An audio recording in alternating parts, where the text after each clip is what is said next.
Hello Business 342 class. In this video I'll be discussing the case which is motor vehicle manufacturers. So like the group of motor vehicle manufacturers versus State Farm regarding seat belts. So this is a law that State Farm is trying to argue because State Farm has some indirect benefits with. So the facts of this case are that there is a rule called Standard 208. In Standard 208, originally in 1967, they had just wanted, oh, so all the cars should have seat belts. But over time, they made amendments, and eventually, there was it became technology forcing. So with technology changes, what happened is they started to amend the rules. In 1972, the Department of Transportation tried to get a passive restraint system in, so like the engines would pretty much not start until you had the seatbelt on, and that's how it was for a little bit of time. And then later on, Congress denied that rule.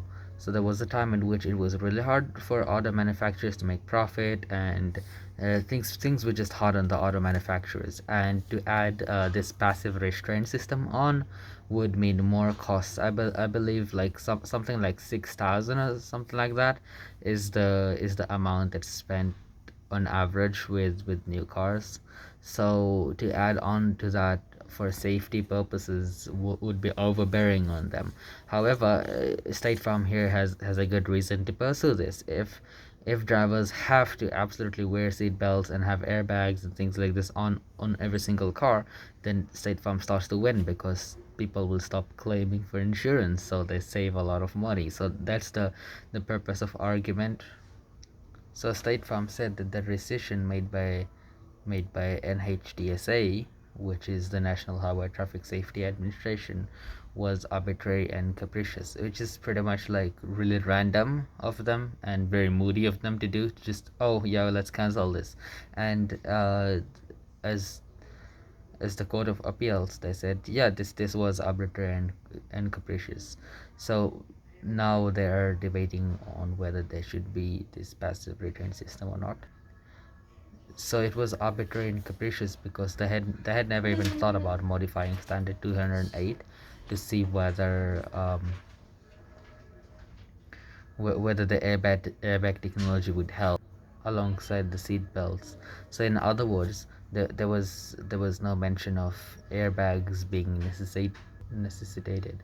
So like airbag is not required, but well, it should be, right? If it has such a lot of benefits, then airbag should be required alongside seat belts. But this was never discussed.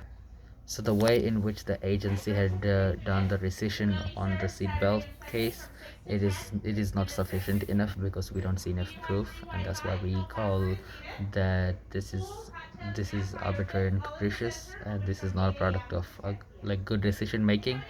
And if an agency decides to change its take on something, then they of course have to give a very valid reason, and that's not here.